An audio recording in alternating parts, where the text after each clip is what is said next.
So everyone, I would like to welcome you.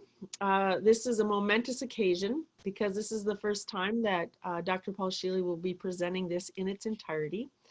He and I will just kind of talk back and forth. Like I said, this is absolutely not rehearsed. So this will be improv at its best. So how did I first meet Dr. Paul? Well, he didn't have his PhD back then. We were both much younger. It was in 1976. In the fall of 1976, I met Dr. Paul. He was actually, I had just started working at the Barbers in LaSalle Court, just got out of school, Paul actually was getting his hair cut by one of my coworkers, and that's how we met. And then Lee Freiberg was cutting his hair, and Lee would share things that Dr. Paul was doing, and so I would go to these wonderful learning sessions at Paul and Libby's house. And then eventually Paul then developed companies. We would do masterminds together. I would go to his trainings, and I'm collapsing, y'all, since 1976 to now. So I'm collapsing a lot of time down. One of the things that happened to me in 1986, which was 10 years later, I had a really devastating car accident. From the outside looking in, I did not look real ill, but there's a lot of internal damage, including a TBI, traumatic brain injury. And back then, they didn't know anything what medical science knows now about TBIs. And I was diagnosed as schizophrenic. I was, they told me they should put me in the psych ward. There was all sorts of diagnoses, manic, I mean, you name it. And it was truly a brain injury. And it was one of the darkest times in my life. Truly was one of the darkest times. And Dr. Paul was working on concept of multiple technologies to help the brain function better and help people function better with their brains. And so I couldn't read. I was an avid reader, and I lost my ability to read. I just couldn't read. I could see the words sometimes, but what I saw was, like, in a whole sentence, I would see pieces of words, and I'd put them all together and I would see one word. And in my brain, I said everything, but what came out of my mouth was a very unique reconstruction of who knows what. And so I just stopped talking. I tried hard to talk. I couldn't talk real well. Lots of occupational therapy, physical therapy from some of the top doctors here in Minnesota. Sister Kinney Institute, I was in there for over 9 months. I was at Neurological, just some of the University of Minnesota. I mean, you name it, I was there. Minneapolis Clinic of Neurology, getting treatment, and nothing was helping me progress. It's like I flatlined. And I couldn't progress anymore. And it just destroyed my self-esteem. And it was so hard to function. And so I reached out to Paul, and we came in, and he said, Chèrie, I'm playing around with this concept called photo reading. And he goes, I would like you to test it. So I did. And I actually could read. It's not traditional reading as we know reading, but I actually could.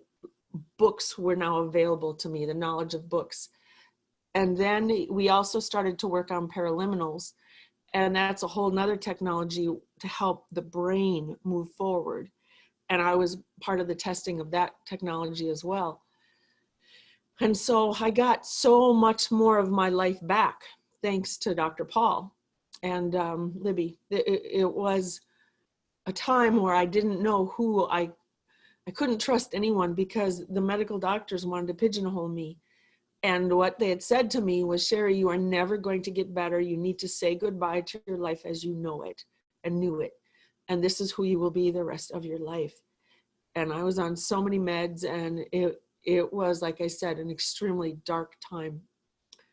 And so Paul helped me, and the technologies he created and tested on me and with me helped me navigate through and out. And then, of course, when Young Living showed up in my life, that's when I really started escalating in the healing. So I think that brings us to now with a whole lot more. So We got in 2010, wasn't it, Paul? 2010? May of 2010, yeah. Oh, but before that, when I got into the oils in 1999, they were I saw such a remarkable escalation in my healing, past what traditional medical science said was possible for the injuries I sustained. And I just leapfrogged ahead. And Paul's like, Chèrie, I've got this technology with the brain, we could test the oils. So there was just a handful of us, Kathleen O'Sullivan, myself, and a few others, that were in Paul's office. And he tested us using, it was white angelica, traditional frankincense, and it was 3 or 4 oils. And we saw remarkable things in how the brain worked with those oils. And then that was in 2000. And then 10 years later, when the government of Oman released Baswaya Sakra, sacred frankincense, to Young Living, to Gary, and specifically, they sent 2 leaders to the United States, the first 2 leaders released since the birth of Christ outside of Oman. One leader was sent to the lab for Gary and Mark. The other leader was sent to me for Paul and I to do research on. So I talked to Dr. Paul and I said, what do you think about this? He goes, I'm all in. And so we reached out to over 200 people that submitted. We reached out to a lot of people to be part of a study. Over 200 submitted. And Paul selected 12, I believe. Was it 12, Paul, that you selected? 12, yep, 12 Of people. the most, what's the word I would use? The brains that were struggling the most. And of those 12, 3 of them were veterans. One was Gulf War, Vietnam, and World War II. We had students that were, the youngest, I believe, was 14 or 15. And the oldest was Don Schneck in his late 80s. And also we had people who couldn't retain anything at all. Their brains were so stressed and so full of noise. We had just a variety of people on all sorts of different levels of brain distress. And what we saw, there was nothing short of remarkable. So Dr. Paul, how about you take it away? Yeah, the invitation to do the study was really based on the experience that Chèrie and I had had 11 years earlier. She came in, she knew I had a brainwave device that could actually study the frequencies of the brain. She called it, do you remember that brain thingy you used in the photo reading class? Could you put that on my head to see what happens when I use oils? And that's what was so remarkable. The brainwave picture completely changed when Chèrie and her colleagues were using the oils. So this study 11 years later was a great opportunity to go in more depth. So it was a 30-day study. If I can put the PowerPoints up, Chèrie, I'll do a little bit of a show of what we presented at the conference in front of 5,000 people. Can you see that? Perfect. Is that on the screen? Yes, perfect. Okay. So the idea was to look at the short-term effects of sacred frankincense on the brainwave patterns, motivation, learning abilities of volunteer subjects reporting performance deficits in motivation or learning. So the people that were selected had some pretty significant issues. So what we did is we had brainwave measurements taken and then subjective experience reports done before, during, and 30 days after daily use of sacred frankincense. We had 12 subjects. We had learning blockages, reading difficulties, memory problems, and motivation issues were what the survey showed that we had. 92% had memory problems. And at the end, we looked and we saw 67% improvement in learning, 63% in reading, 80% in memory, and 30% in motivation. What we found is that the motivation improvement wasn't really of significance, but in terms of learning, it really was. Now, when it says not sure, it's very interesting because people's self-reports were not very accurate, as I'll share with you as we go on. So what we know is that 80% of the people said it was a significant change in their lives. And I think almost more importantly, because a lot of what we did were subjective reports as well. So we have qualitative analysis as well as quantitative analysis. So the qualitative was a subjective report out, the interviews that we did. The quantitative analysis were the reports on the surveys as well as the numbers that happened with the tests, the brain waves. And what we know is that when the brain and mind are under duress of any kind, we've got problems at the level of attention, perception, memory, thinking, and decision-making, as well as behaving. So we could get a pretty accurate representation of what kinds of challenges people were having. Before the study, this one subject said, I feel I can only remember limited amounts of information as if my brain is full and there is no more room in it to receive new information. That's pretty interesting that all your bandwidth is gone, and that it's a curious feeling to have, right? Especially if someone wants to give you new information. But let's look at this with the very first use of oils. What she had reported was without the oils, it was as if I were asleep and I had to force myself to concentrate really hard on the topic at hand just to get me through each detail. Having the oils, I felt alive, as if I just needed to get through the situation so I could move ahead.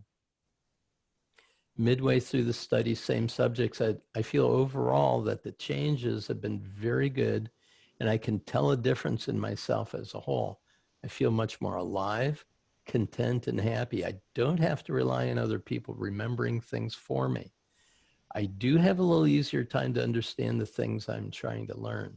And then at the end of the study, this is just 30 days of daily use of the oil. I've been amazed at how much easier it has been for me not only to learn, but to remember things that I've been researching. In the past, this would have never happened. It has been so empowering, and I have felt confidence for once in my ability. Now, you can imagine having a lifelong struggle in school and interactions with others, what a difference that would have made. Another person said at the end of the study, I've been remembering so much more since I started to study. I've noticed such a change in my attitude with life as well. It seems as if I'm more positive because I don't feel so bad that I can't seem to remember things. Now I want to show this. Can you see the cursor as I'm moving it? Yes. Okay, so this is the left hemisphere, and this is the right hemisphere of the brain. And starting in the middle here is the higher brainwave frequencies. This would represent the conscious mind's thinking, what's called the beta frequencies, high beta. Here's alpha, theta, delta, and then these are eye movements here, kind of artifacts. And on the right hemisphere of the brain, this is the deeper brain waves here. Now, this is when asked to do a challenging task, a mentally challenging task. And then after the use of the oil, and literally this is within 30 seconds to a minute of an application of the oil. It could have been on the soft palate. It could have been just to smell it. It could have been on the back or the top of the head. And Chèrie can tell you more about that. But immediately you see all these little peaks from the left brain are all almost completely gone. If you compare it, here was at first and here was second. So the high energy that was going on in the brain is quieted down. And over here, right hemisphere of the brain is also quieted down significantly. Now, here's another person asked to So do it. Paul, let's go back. They want to know what that means. Those peaks equals noise in the brain. They equal distraction. They equal inability to focus. They Well, equal, yeah. what these mean is that these are higher amplitude brainwaves. So there's amplitude and there's frequency. Amplitude is how high the brainwave is, meaning how much energy there is in one particular frequency. And then the frequency is how rapid the brain is firing. So beta is more the action-oriented, outwardly directed brain. Theta is more inward, relaxed. Delta is more the area, or theta is more the area of imagination. And when we have learning taking place, we have to have more alpha and theta. And when there's a lot of beta and action-oriented, there's noise in the brain. It's kind of hard for somebody to be able to get a job done. You'll see this more specifically in the second one. These brain waves are so high amplitude that they are actually off the screen. These are like explosions in the brain. When the subject was asked to do a challenging task, we applied the oil and look at this. It's totally settled down. Again, before and after. And this started to represent the same conclusions that others have noticed through the millennia, actually thousands of years, that if you want to be able to have a spiritual experience, you have the front part of the brain lit up and the lower parts of the brain quieted. I'll get to that toward the end of this. Here is another person reported at the beginning, I'd like to be able to read. I think I'm at a 5th grade level. I listen to cassette tapes or CDs instead. First use of oil, my memory was more clear. I felt empowered, which felt wonderful. Midway through, I felt relaxed with the frankincense oil. My brain felt relaxed, calm, and at peace. And at the end, learning seems easier. I now enjoy reading. Before I did not, because I felt I would not know what I just read. More peace, more calm, more clarity, feeling of power and breakthrough. I can overcome life's obstacles, and knowing that life is wonderful. And Chèrie, what was amazing to me was this idea. We handed a book to one of the subjects.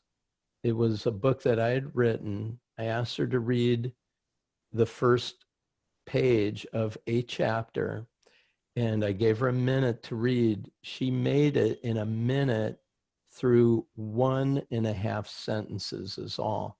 And when I asked her what it was she read, she had no clue. Immediately afterwards, we applied the oil. We gave her another chapter of the book. I asked her to read as far as she could in a minute. She read the entire paragraph this time. And this time she could tell me 100% of what she read. Now that was going from lights out to full awareness, literally instantaneously. And this was so stunning to me, having been a developer of reading courses. My jaw was on the table. It was absolutely spectacular. So here's another example. Very noisy brain. You can see these very high amplitude activity in the brain, the high level noise on both hemispheres, and then immediately after the oil almost completely calmed down. So you compare this before and after, and this is almost instantaneous. It's really something. So what we found overall in the study, there was more inner calm. There was reduction of noise, like the brain noise came out. And this was exactly what Chèrie had found 11 years earlier. She said, it's so weird. I put this oil on my head and all of a sudden it's as if I can think again. And so to be able to come back and have this gift from Oman to be able to have the first in 2,000 years come out of that country and write to us was something amazing. So the brain's gifts and talents seemed to be more available. Other studies that have been done talked about protection of the nervous system, mood enhancement, anti-anxiety properties, and act on the pathway of the brain that regulates emotions. So that's midbrain response and literally instantaneously. And Dr. Stewart, David Stewart, in his book on quantum physics, essential oils and the mind-body connection said, essential oils tend to amplify intent, support and increase our intuitive powers, and sharpen our spiritual awareness. Now that's neat. And all of the constituents in Boswellia sacra are 5x of any other essential oil in those categories. So it's really important to get why this is so key. So what we do is we look at the reptilian complex here in the oldest part of the brain is really about the physical body regulation, that what I call physical intelligence. But when a person is under stress, that part of the brain doesn't feel safe. It goes into a lockdown. It's called freeze response. The midbrain, the mammalian limbic, is where we have our EQ, or emotional intelligence. And this is the part of us that goes into fight or flight. And so when you think about when COVID-19 showed up, what we saw were those three responses: freeze, fight, or flight. People were scrambling out of abject fear of what was going to happen. They have no ability to move into a problem-solving mode other than let's buy a lot of toilet paper. And there is no ability on their part to see the big picture. And that part of the brain is in the prefrontal cortex, where we get spiritual intelligence, or the connective intelligence. And so what we found overall is more calm, less noise, and access to the gifts and talents of the brain. So what I'd like to do, Chèrie, at this point, I would like to come back to a different set of slides and look at essential oils and their effect on the brain, but I'd also like to open it up for any questions on this part of it. So one of the things they want to know is how. So I'm going to share with you when it comes to oils, okay? Oils are not drugs. They are not where they force the body to change or interrupt the body's patterns regarding take over for communication in the body. They don't take over like meds. So when you say how many drops, exactly where, I'm going to really work with those of you who are really needing that extreme, exact, pinpointed data to open your mind a little bit, because that's not what's necessary for the oils. So how many drops? It depends upon you as an individual, and it depends upon each day.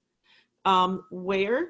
Sometimes it matters where, sometimes it doesn't. So what we did for the study is we gave them some oils in their hand, and some of them put the oils, and we had select groups. We had them broken down.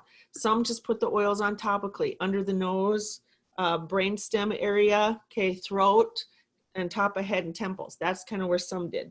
Some just put the oils in the mouth orally on the soft palate and the roof of the mouth. Some just diffuse the oils. That's it. Okay. And when we had them doing the brain work, where we had them hooked up in the little room, in a private little room, if we couldn't diffuse in that room, because that would affect everyone then who came in after that. So what we did was, if it was diffusing while we were doing the data, hooking them up and getting the brain scans, we just had them hold the oil to their nose as if they were diffusing. If it was topical application, then we would hand it to them and have them apply it. And if it was internal, then again, put some in their hand, rub it in the roof of their mouth. So we divided it up into groups. It was the same results across the board, no matter how it was used. So in our work, it didn't seem to matter. Was it diffused? Was it applied topically? Or was it taken internally on the roof of the mouth? There was no delineating difference on the results. The results were across the board the same. How many drops? That's really personal choice, to be completely honest. Completely personal choice. So twice a day was a minimum. And for the diffusing, we asked them to diffuse it at night while they were sleeping. Okay, Paul, go ahead. I wanted to add that midway through the study, people wanted more because they were diffusing 5 drops all day long. And we didn't have access to that much. So we had to tell them to chill a little bit. But there were some people who reported that by diffusing it in the house, the difficulty that a couple of teenage daughters had completely disappeared over that month. And one of the subject's husband, who always poo-pooed pretty much everything mind-related or personal development related, came up to his wife, who had been in the study, and said, I'm thinking of taking a meditation course. And her teeth about fell out. She couldn't believe what she was hearing.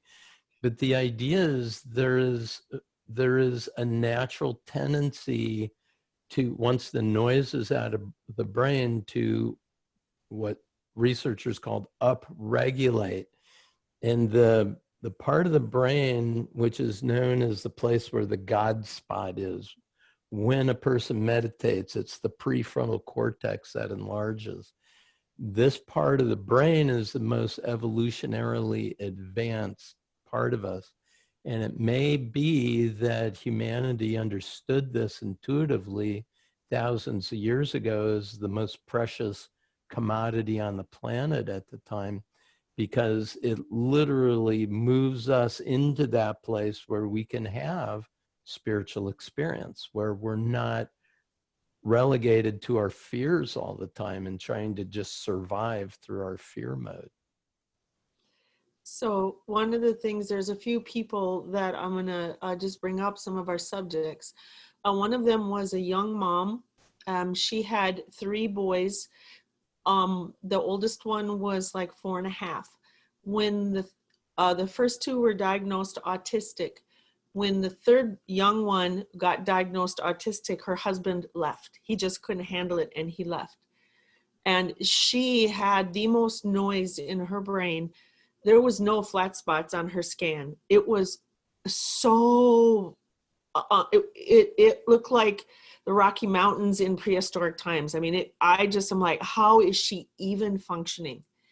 And her brain scan was dramatically changed with the sacred frankincense. That's one that I remember. There's going to be 3 or 4. Memory on a woman who was in her 60s was like night and day. I remember her. She couldn't remember anything. She was constantly losing her keys, losing everything. And halfway through, she's like, this stuff's amazing. I'm like, I have my memory back. It was astounding to her. Another one, which was for me very emotional, was the young woman who said she was at the 5th grade learning level. She was 14, 15, a stellar athlete, very supportive family, but she froze at a 5th grade learning level. Even though her body was 14 or 15, she couldn't get past learning. in science, in math, in English, history, any of those topics, she was stuck at a 10-year-old learning level. She was excelling in athletics, but every other thing in life, she was stuck.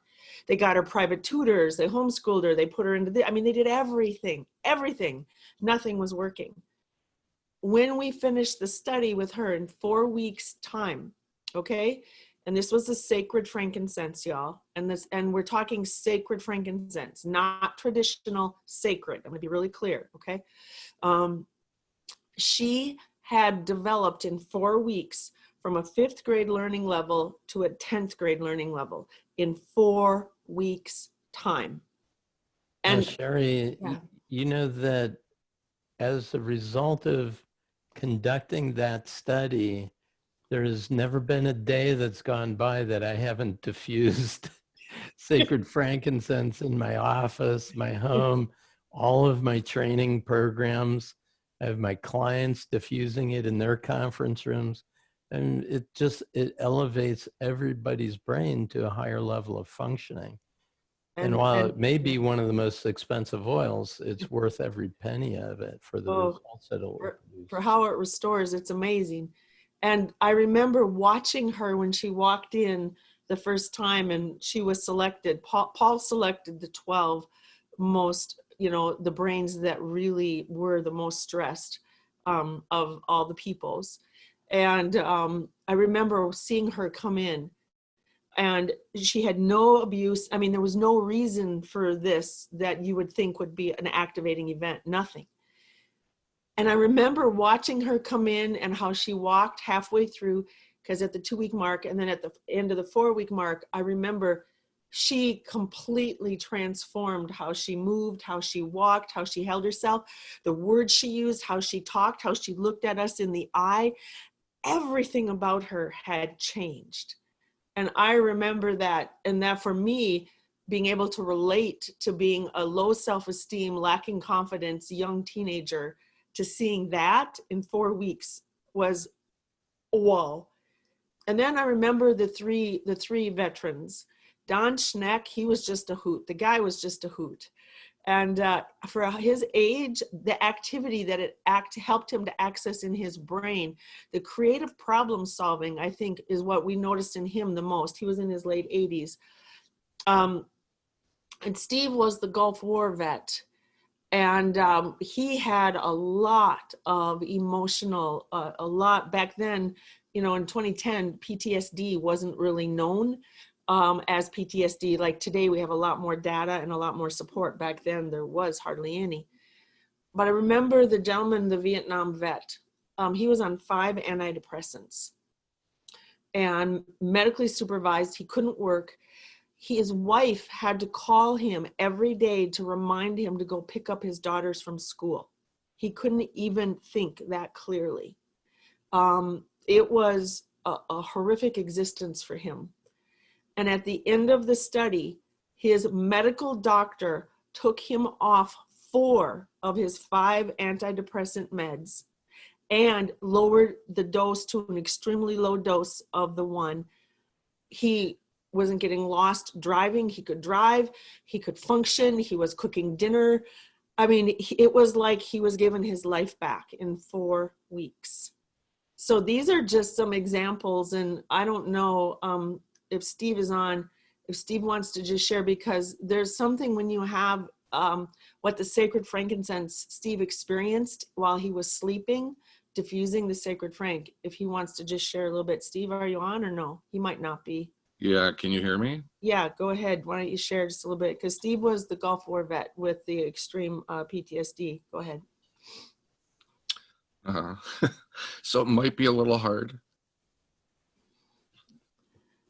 Yeah, it's pretty raw.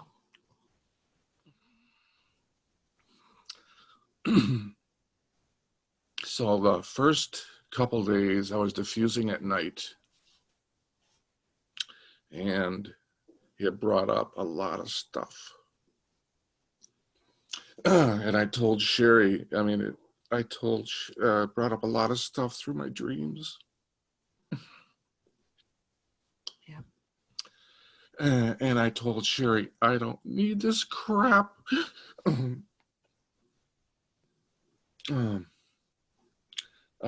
don't want to do this. And she encouraged me just to keep, to press through.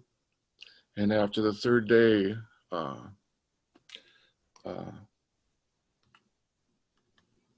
all that stuff had been processed, had gone through, and it turned on the God antenna. And basically, you could feel God. And all the dreams were gone and everything. And I'll swear by this stuff.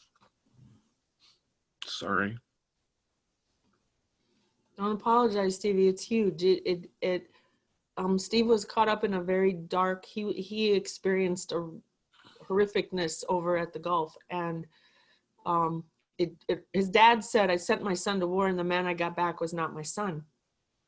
And so this is, it's like Steve said, it brought things up, but Steve was in a dark hole for a really long time. And what this has done is, Steve, how would you say that it has done for you? Just share a little bit. I don't know how to answer that. So I can talk about, talk about the intellectual component as well. I had a hard time focusing and concentrating. I remember Dr. Paul, in doing a study, give us a book to read. He'd read this paragraph. He had one of his books I'd never read before. And he'd tell us to, read something for 2 minutes, then describe back what we had read. And I couldn't hardly remember anything. And then after just putting the oil under the nose, then he'd go to a different section of the book and ask to read back a section. And I always thought this was funny. Not only was I able to literally have memorized almost everything that I had read in those 2 minutes, I was able to iterate it back to him. I actually was able to point out to Paul where he had something wrong in his book. That would be Steve. So it was, it was just a phenomenal experience. I actually, when I diffuse at night, I will always have sacred frankincense in there. And it's just imaginal, emotionally, it's just phenomenal. The God antenna component alone,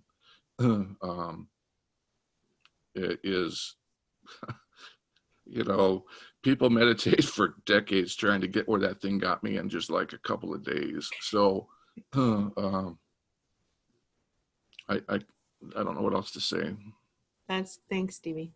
Yeah, thanks for sharing that. And in my own meditative practice, and I've been meditating in a yoga tradition since the 1970s, every single morning a drop goes on my hand and I inhale it, I do channel purification with it, and it just puts me right in the zone for all the meditation prayer work that I do every day. So it really is a shortcut, and I guess short circuits those old brain patterns that keep us stuck so often.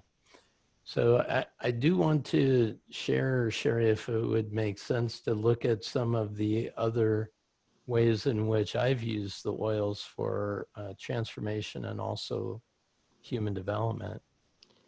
And can you share, because at the end, I have a surprise for you too. Oh, good. Kathy and I have a surprise for you at the end. Excellent. So go ahead. Thank you. Please do. Okay. So this model is looking at the PQ, EQ, IQ. And when we look at IQ, the intellect, we're talking about the open mind, see we need an open mind, an open heart, and an open will to really develop into our full human potential. So I'm always looking at how do we shift developmental levels, and transformation was the topic of my dissertation. I looked at the critical incident of transformation in a group of people.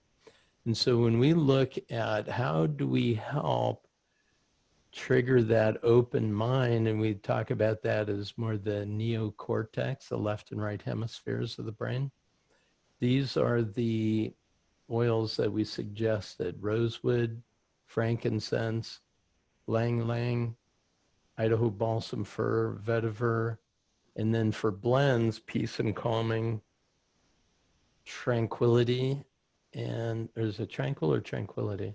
Tranquil. Tranquil, and then inner child. So all of those are particularly helpful when you may have a problem maintaining an open mind, but need an open mind to take a next step in life, if you could kind of think of it that way. Then when we look at the open heart, that place where I think a lot of our innate intelligence resides, to open up those heart channels, to be more emotionally attuned: rose, citrus, bergamot. And then for blends, we use believe, joy, citrus fresh, forgiveness, joy a second time apparently, acceptance, and hope. So And then we can now add in a new oil, since we did this, Paul, which would be transformation, the oil called transformation. oh yes, yes.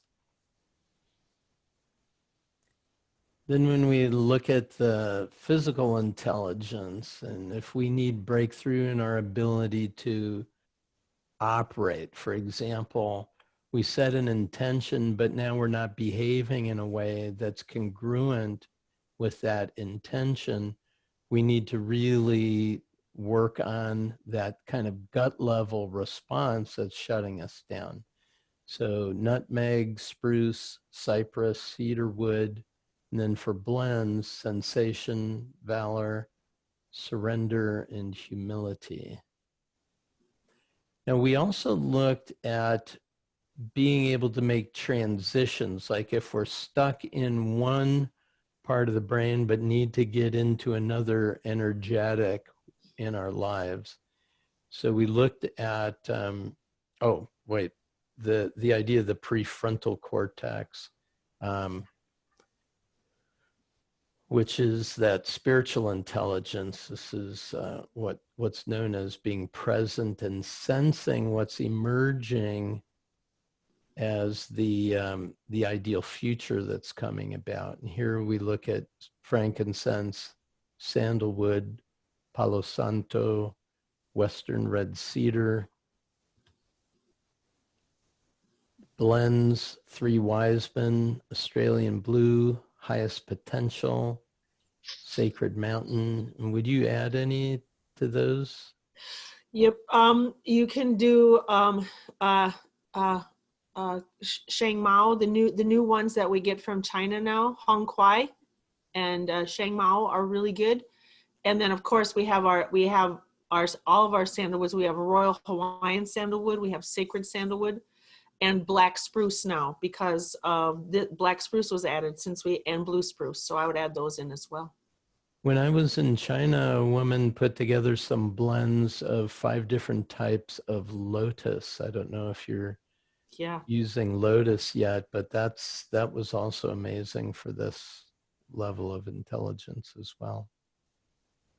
So then to facilitate transitions, for example, if you're in your head, but you need to get into action, we have the IQ moving to PQ.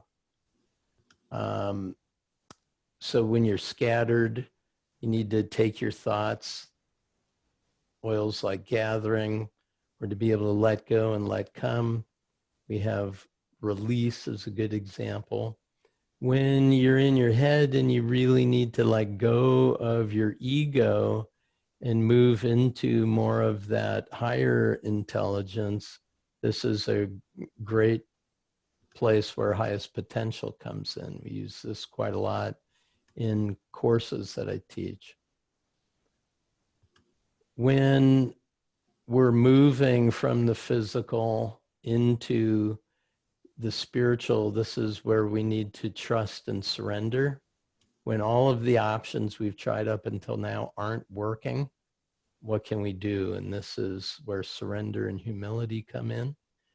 Or when we're highly emotional and we need to influence the mind effectively, we can change our self-talk from limitation to possibility, and inner child's a great one for that. So all of those, I think, are interesting to consider and start to expand your own menu of possibilities when you're working with people, when you're trying to help them learn, when you're trying to help them break through. You can use the oils in this way to make a big shift. Now, there's one other thing that I would like to share, Chèrie, but Libby just showed up, so she'd love to come in and say hi for a minute. Okay. All right. So y'all hang with, because we've got some really fun stuff. Like, this is not winding down at all. So the birthday girl's coming. Hi. Hi, honey. Oh, look at, I love your new haircut. It's beautiful. Thank you. Oh my gosh. Short hair. There. Okay. So please share what you'd like to share. Okay. Paul asked me to talk about what I love. So, my very, very favorite is the Progessence Plus. Religiously every day. And about 3 or 4 years ago, I was in a situation where I didn't have it for a little while, and then I stopped using it. And I thought, I don't think it's really doing anything. I think I'm just going to not do it for a month or two. Oh my God. I just really became a person I don't even like. And Paul suffered mightily, I'm sure, during that time. And I will never go without it again. It just chills me out, balances me out, makes everything work right for me. So that's the one I absolutely love and adore. And the next one is tea tree. It's, I used to have a great big first aid kit that was about this big with a lot of toxic things in it. And now I have one thing, and it's tea tree. And I take it with me wherever I go. It's in my travel kit. And frankincense, of course. Oh my God, I adore frankincense. And peace and calming is something that I've been using throughout this time of healing, the earth healing. I don't know what else to call it. And I was on a roller coaster at first. It was kind of hard to get myself grounded. And I felt that the peace and calming every day just really, really, really anchored me. And I'd also use it when I was either coming out of an exercise or something that was really pleasing and wonderful. And I found that it anchored those feelings of positivity. So, every time I put it on now, I'm just right back there again into that feeling. I've just recently started the Master Formula, and it's good. It's really good. I swear to God, my nails are growing differently, better. I feel like hair is coming back in. So who knows where this is going? I love it. Maybe I'll have my dark hair again. Who knows? And that's all I wrote down. I use all of them. And then there's one more quick story I wanted to share. When our grandson, Austin, was learning how to speak, he loved going into Paul's meditation room, and Paul has all of the incense lined up there. The essential Or, oils. essential oils, sorry. And he would pick up a bottle and he would bring it over to me and he would say, "Here, open." And I would open it and then I would smell it and I would get this look on my face. And I would talk about what he was smelling and the name of it, and he would smell it. And we would, I think our top time doing that was maybe 45 minutes, where he'd go through 8 or 10 bottles. He'd return to some. He wanted to smell these. He didn't want to, he wanted to smell those later. But the ritual of learning how to speak, I think, was just his way of also gaining access to the oils that were working for him. So that's kind of cool. I like that story. It's a very wonderful experience when the little ones, because there's no stigmatism, no pre-contained thoughts of this is good, this is bad, whatever. It's all exploration, and they're exploring.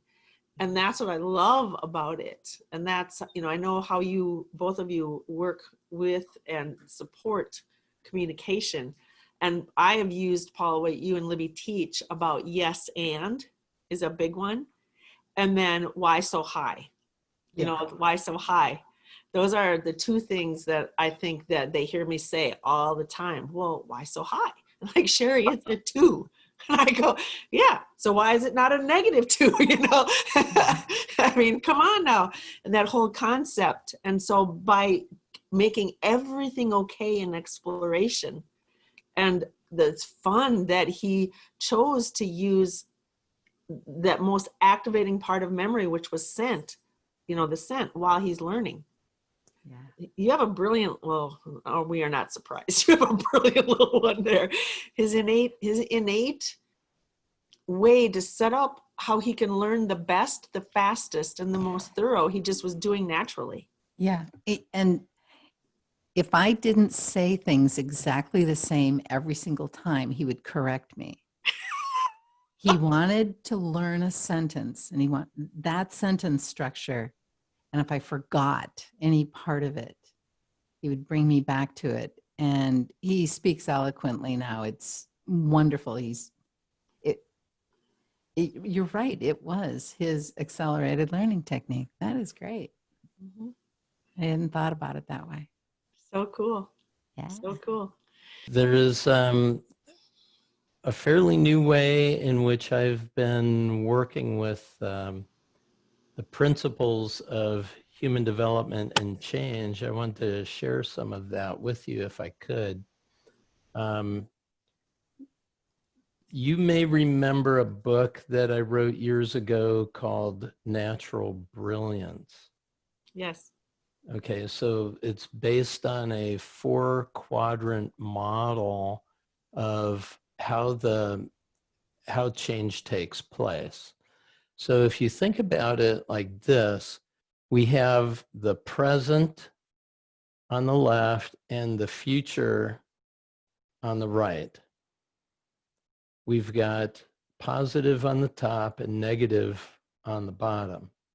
So the way this model works is we're generally oriented when we want to make a change in our lives. We're oriented towards the desired outcomes that we want to achieve. And we're moving away from the unwanted things that you want to let go of, release those. But there's also some good things that are happening in the present, and there may be some potential negatives in the future that we want to avoid. So as we look at this model, there are things we want to achieve, things we want to release, things we want to keep, and things we want to avoid. Hopefully that makes sense. But what happens very often is we're trying to move from the lower left of this model to the upper right. And the upper left and lower right keep us held back. They keep us in a stuck state, because while part of us is trying to go forward, two other parts of us are pulling us back. So the idea is, when we're trying to make a change in our lives, we want to think about what is the good that's now going on with you. Assets, resources that are within you that we want to be grateful for, but also expand. And that gives us a sense of both confidence and sufficiency. That sets us up to go after the limitations, the blocks, the barriers, to confront the shame and vulnerability of our present negative, and essentially use courage to get us out of there and move us toward the future that's trying to emerge. And that's where our possibilities, our desires, our visions, and our hopes reside. And that's why goal setting is so key. This is why we need to have an action plan in place. Whether we fall off of it or not doesn't matter, but the fact that we have a plan in place, an action scenario, we always have something to measure ourselves against. So the future positive needs to be there. And a persistence in that vision is really key. And then there is the natural concerns, worries, or fears that show up, especially if for any reason we don't arrive as quickly as we thought we would, or whatever it might be. And then we are needing resilience at that point. Now, if you notice the arrows on this model, essentially this is like the breath, where we exhale out into the world, and we have to then inhale again to take care of ourselves. And this is what's called a polarity map. So think of it this way. We've got our doing out in the world, and we've got our being inside. And the choices we are making on a daily basis are always moving us toward the greater purpose for our work, whatever that might be. So we have reflecting in on your life. That's our states of being. And then we have the actions that we're putting out into the world. That's our doing. These are polarities. These are interdependent opposites, like the breath. The exhale is wonderful, but it's not sustainable. We need to take a breath in. And the inhale is wonderful, but it's not sustainable. We got to let it out. And so we realize there's a natural movement in all things. And the goal is to maximize the upper half of this model and minimize the lower half. Well, this is where the use of our oils can really come in, and what I would call mindsets. So if we start here by releasing our anxieties and fears, the mindset would be courageous commitment. I'm making a commitment. I don't know how it's going to work out, but I'm going for it. Whatever it takes, I'm going to keep doing it. And the use of valor, for example, is a perfect support of this mindset. So what does that allow me to do then? That allows me to move out into the world to achieve the wealth and the self-expression that I desire. And that's the mindset of competence building, because every step I take, I become more skilled, more capable. You come to a session like this at night, you're learning, you're gaining new information, and gaining additional skills for communicating that information. So the oil that could be very helpful in this is clarity. Now, once you've gone out and you've done that in the world, now there's going to be some early signal. You're going to have to take care of yourself here. Make sure you avoid problems. Don't burn out. Take care of yourself. And so the mindset here is contentment, to realize that you are enough as you are, to recognize the good that's within you, And gratitude, or as I like to call it, the gratefulness, being grateful is to have a recognition of the gratefulness that's within us. And that brings us to the present positives that allows us to maintain a sense of sufficiency within ourselves. And that gives us the confidence in ourselves. And Chèrie said the Shutran as well as the Ningxia Red may be good. And perhaps, Chèrie, you can say a bit more about that as I conclude here. But this idea is that this isn't a static model. It's a flow. So if you think about it, you start the day here in the lower left, and you go out into the world and you build and take action out there in the world. And then you move inward to make sure that you're staying balanced. And at night, you review what you're grateful for, building your confidence in yourself and setting for yourself a trajectory for the following day, which then you'll need the courageous commitment to go out and make it happen. So this is a flow. And I remember being at conference one time, Chèrie, when there was a group of yoga instructors that would do oils with every posture. And if you think about this as an oil for each part of the breath, an oil for each part of our doing as well as our being, this is a way to support ourselves in a high level of achievement on an ongoing basis. And I have what are called paraliminals. These are some of the 50 plus titles of my paraliminals. Each paraliminal could be used in each one of these quadrants. I have a retreat called the Ultimate You Retreat, in which we use paraliminals and oils. I have an inner circle. People work with me for a year. Same sort of thing. We're building and using our full capacity to achieve what it is we desire. So, Chèrie, any final thoughts on that? Yes, this is so good. Thank you so much. Thank you. So I wanted to say on the Scheele Learning website, I have something called Overcoming Overwhelm with Laser Focus.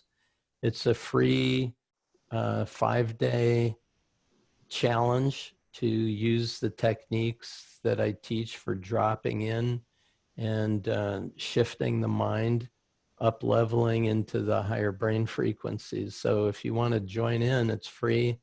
I would love to have you sign in and get that 5-day video challenge. It's really a lot of fun. yes, it is. It's great fun. So Nick, how do I get my screen to shift on so I can actually see some things? I used to see a phone on my screen. So I need some help here, dear. Okay, so first of all, Paul was talking about natural brilliance. Ah, yes. Okay, now just to show you how old this is, are you ready? Cassettes. I think you're going to need to drive a car from the 80s to listen to that. And then there's the workbook, yeah. Oh my goodness. Yes, it's so fun. And so, and then of course we have this, and this is a part of the paraliminals. So I mentioned that I was privileged to be one of the people that Paul tested the paraliminals on, and now he shared with you a whole bunch of them. And so, Libby, if you could give us just a couple minutes, I think that you're going to hear a little bit from someone who had a 0.1% of survival.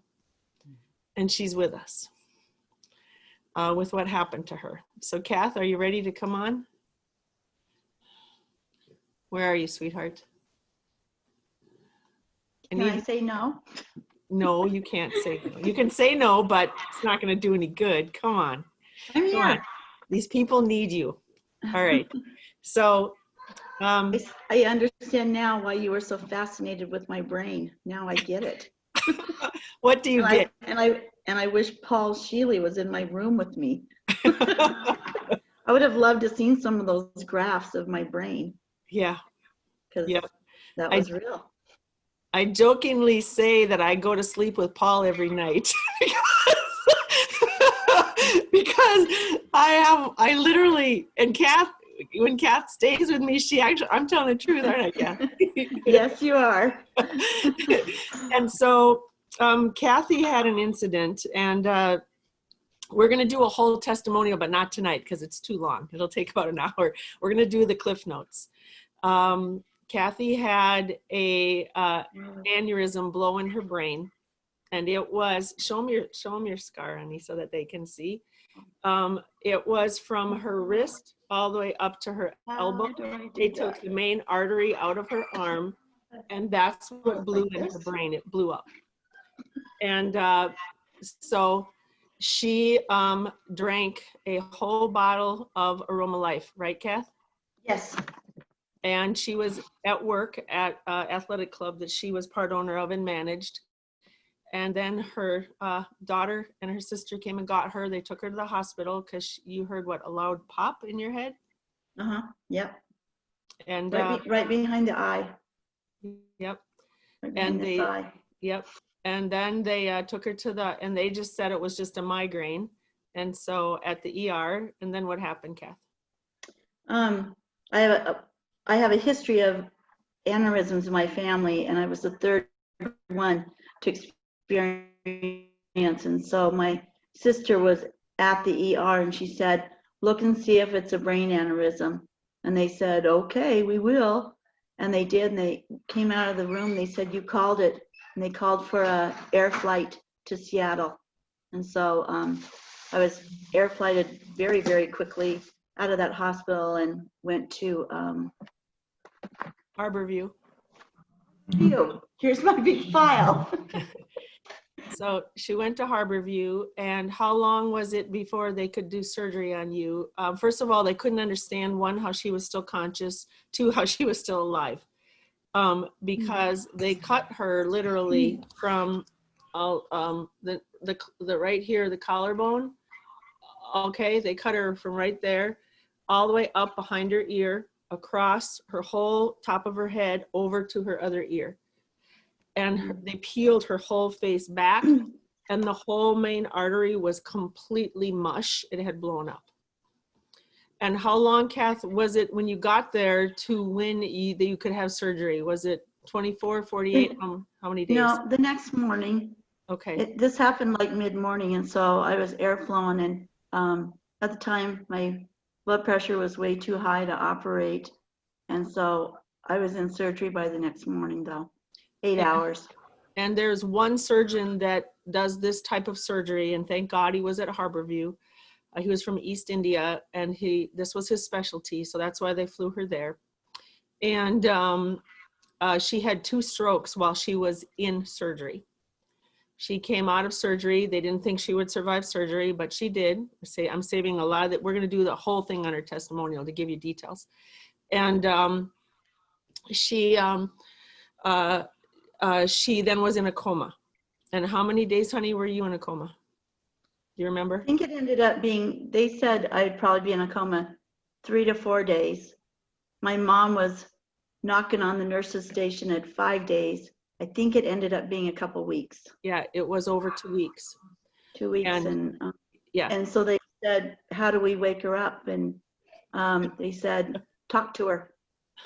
So I have a sister that's a lawyer. And so my lawyer sister set up a schedule of people talking to me 24 hours a day, reading the newspaper, reading the Bible, talking about the past, talking about the present, talking about the future. 24 hours, everybody took like shifts and kept noise going in my ears.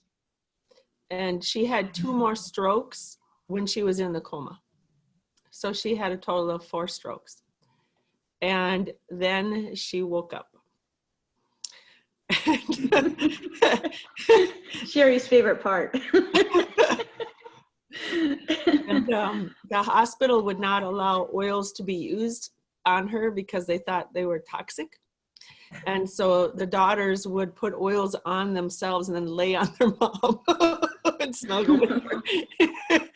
And sneak them under the sheets and get them on my feet. And Just recently, I loved the story my daughter just told. The bar that is underneath the hospital bed, they opened up a bottle of cedar wood and took the orifice off and set it there. And they said it was days, and the cleaning people never noticed it. And they just had it open, wide open, sitting under the bed on the bar. It was closest to my head, but I So, just found that out. I yep. was like, that was pretty clever. Chèrie probably told him to do it. Yeah, I was on the phone 3 to 4 times a day with the daughters and Kathy's boyfriend, and just family, just guiding them on what to do next to guide her through. So honey, how long do you remember how long they told your family you would be in, can somebody go on mute? Thank you. How long they told your family you would be in the hospital? I don't remember, but I think it was like 3 months, or am I wrong? It was 90 days, 3 months to 6 days. months that she would be in the hospital. At a minimum. Yes. At the 30-day mark, her sister Chèrie said, we are getting her out of here now. So 30 days, they got her out. They brought her back to Whitefish, and that's where I met her, because only family could go see her at the hospital. And so I couldn't get there to her, but I was there when she got there in Whitefish. And she was at an extended care facility, and they said she would be in there, plan on at least 12 months, plan on. She was on 15 different medications when she arrived. It was a rehab care facility. It was a nursing home, but then the section she was in was a rehab care facility, but they never really expected her to come out of that. They expected her to transition into the nursing home. She needed a walker to walk, but she was walking. And we got to work. And the best part about this was that all of the doctors and the nurses, the OTs, the PTs, everyone were 100% supportive of a holistic integrative program. 100%, the CNAs, everyone. We brought in healthy spring water for her to drink. Her Dick, her boyfriend, is an avid fisherman, and the lakes in Montana are amazing. So he brought her fresh fish, and we'd cook the fish, and fresh vegetables and farmer's market stuff. It was in the summer. And the hard thing was, Kathy, this happened on the day of my mother's funeral. And so Kathy said, don't call Chèrie on, and it was right when my mom's funeral was happening is when this happened to Kath. So it was a very, very difficult time. And Kath and I are very close. And so this was June, then this was right in the beginning of July, boom, she was there. The doctors were testing her regularly. And she was making such leaps and bounds. And what we did was we had her on a supplement regimen. We had her on an oil regimen. The diffuser was running 24/7. And I had hooked up a system where we did paraliminals, Paul. Mm-hmm. She had paraliminals on a regular system in a schedule in her care facility. And some of them, what we used because of my brain injury, I knew some of what she was dealing with. Part of it, she had high anxiety because of the strokes and because of the extreme trauma to her brain. Remember, she had a 0.1% of survival, 0.1. So we used the deep relaxation on her, and we'd rotate a schedule through these for her in her room. And then I also helped, another thing that was so important was the self-esteem supercharger. I don't know if you can see it without a glare, but self-esteem supercharger. Mm-hmm. Because one of the things is the doctors kept telling her, you will never, what they told me, you won't get better, you can't do this, you won't be able to do this, all the won'ts and can'ts. I needed to get this for her back, because Kathy is a person who's like, you tell me I can't do something, watch me show you I'm going to do it. That's how she is. And so the other one that we did was a lot of the Perfect Health one. We did that one. I did belief, because we had to really shift her beliefs to what was possible, not what she was told. And then she had a really hard time with word finding, like I did when I first came to you, Paul, a really hard time with word finding and saying words and everything. And so this is another one, the Talking to Win. That's another one that we did, and we rotated. Plus I may have done a few others for her, but these are a few. And so between the oils, the supplements, the OT, the PT, the diet, everything. At 2 weeks, she was given a furlough to go out at 2 weeks. And she went to the biggest event in Montana. That is the biggest horse event, one of the biggest in the world, outside with all these people, active, like lots of commotion, lots of loudspeakers, everything you should not do with a brain injury. And she came and she spent 4 days with us there. They gave her a pass. And then 4 weeks to the day. Mhm. Okay, well, Chèrie composes, I'll tell you, diffusing in my room and playing paraliminals, the nursing home residents would have this half moon circle outside my door every day. And Chèrie would come by and Dick would come by and my family, and they'd be like, you know, there's people outside? And I'm like, yep, they're there every day. They come and they just sit in front of my room, smelling, listening all day long. It was pretty sweet. And they're like, do you know them? And I'm like, well, some come in and some don't. But it was pretty fun. Wonderful. So Thank you so much for sharing that. 4 weeks to the day, she was released. She was on one medication, and off 14 meds that she was told she'd be on the rest of her life. Nice going. And this big file that they told me, you carry it wherever you go for 2 years. And I did. Physical therapy. And I moved. And so doctors would come into the room and say, have you read your file? And I'm like, yeah, more than I've wanted to. They go, we didn't think we'd see somebody like you sitting here. I mean, lots of times they'd even come into a room and they'd be, which one is Kathy Ray? And I'd stand up and they'd be like, no way. Yeah, it's pretty amazing. But if you give the body what it needs, the body knows how to heal itself. Well, the body mind, you know, that we're spiritual beings living in a body to having the human experience. And so it's the connection that's required. Very Yeah. good. Way to do it. so Pretty wild. it's nice, Kath, for you to meet Paul Yes. and Libby. I wish he was there. I would love to seen a brain scan of my head. I'll bet. So when you hear the voice, this is Paul Scheele from Learning Strategy. I was just saying, people are asking, where do you get the paraliminals? So go to Scheele Learning and you can get all of that. Sherry's got all the contact information. Yeah, I can send y'all a link. I've got a link. Y'all can get a link. Can you tell us a little bit what it is? Is it like a special type of technology? Yeah, it's a proprietary technology that I essentially received in a vision in 1976. It took 12 years, and the development of a technology that didn't exist called digital editing. And in 1988, my company, Learning Strategies Corporation, produced the first 2 paraliminals. And they've been going in 185 countries ever since. Yep. Wonderful. Thank you. And so this happened, Kathy's aneurysm blew May 31st, 2016. Wow.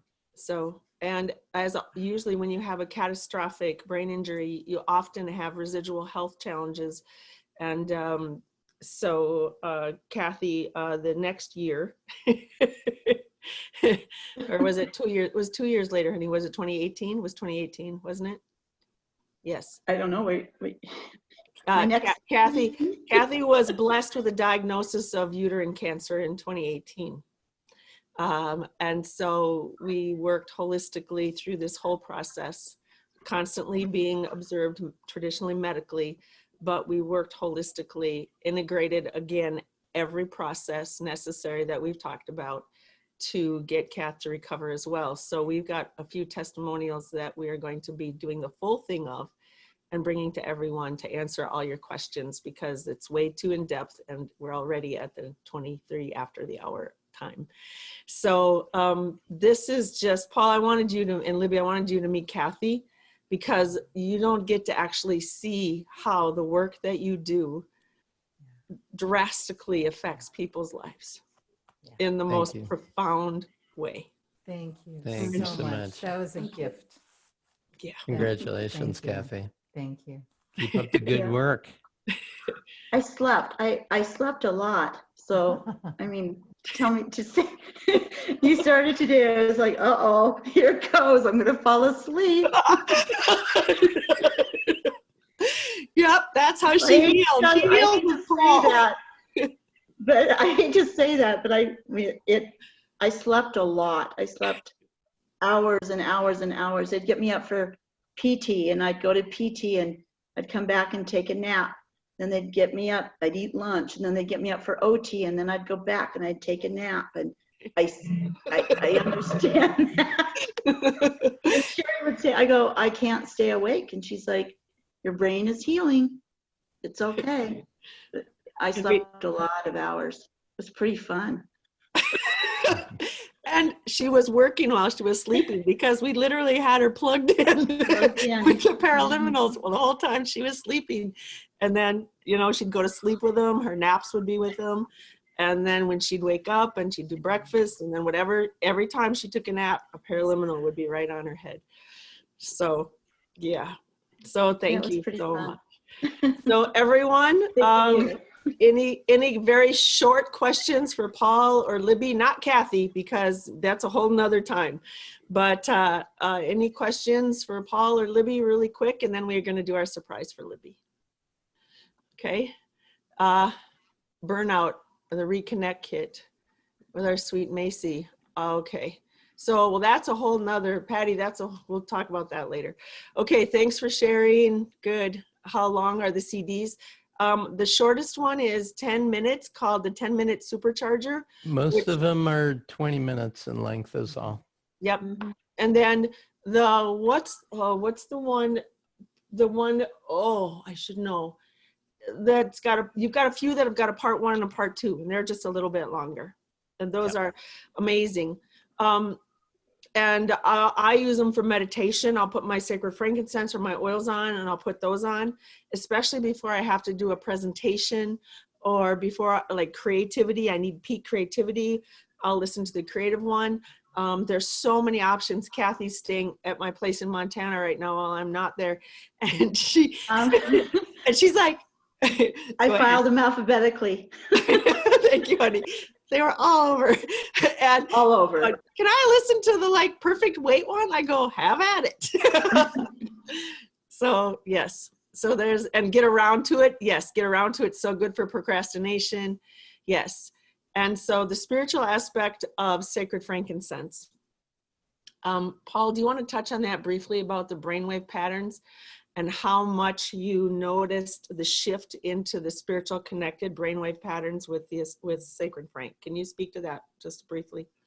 Well, it's a big topic, but the key understanding is that if you think about the evolution of the brain, going from the reptile brain to the mammalian brain to the neocortex to the prefrontal cortex, what we're doing is we're getting safe, we're getting calm, we're getting connected, we're getting a feeling of capability, and then we're moving into that place of vision and hope.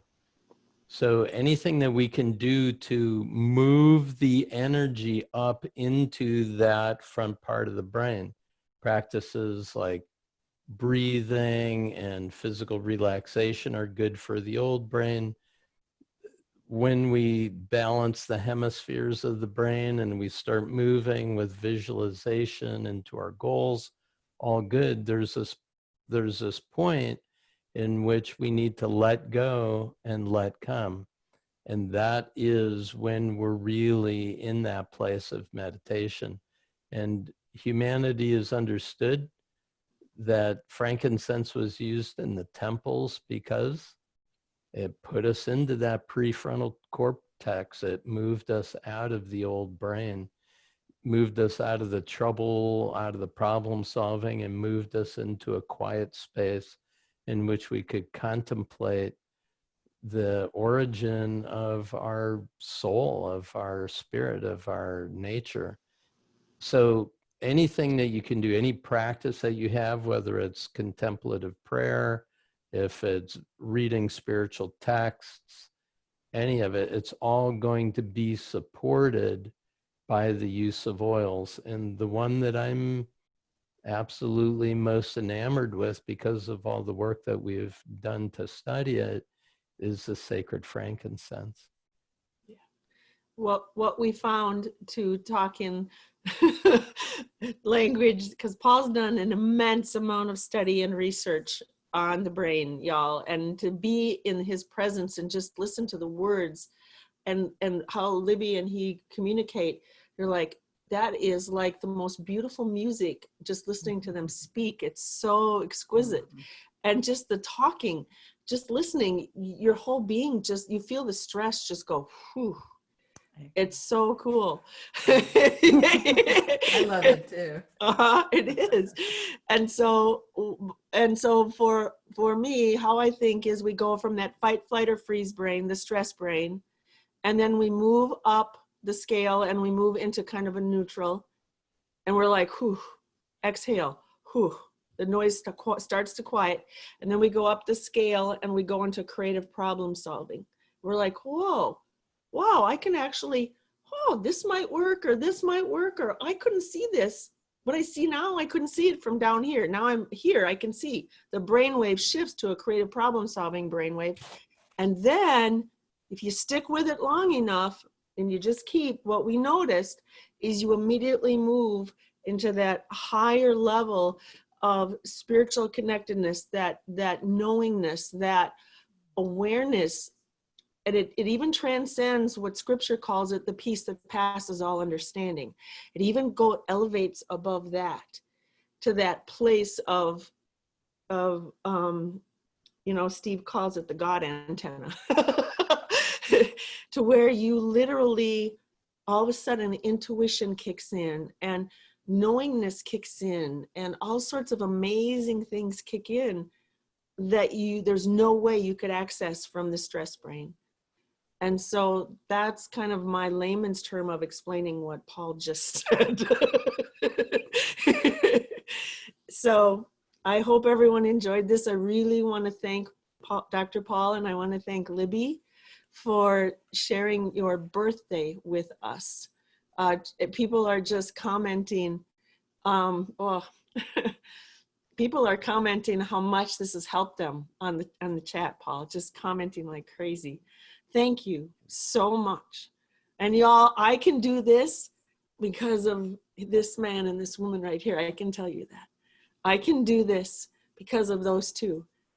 And my gratitude is eternal.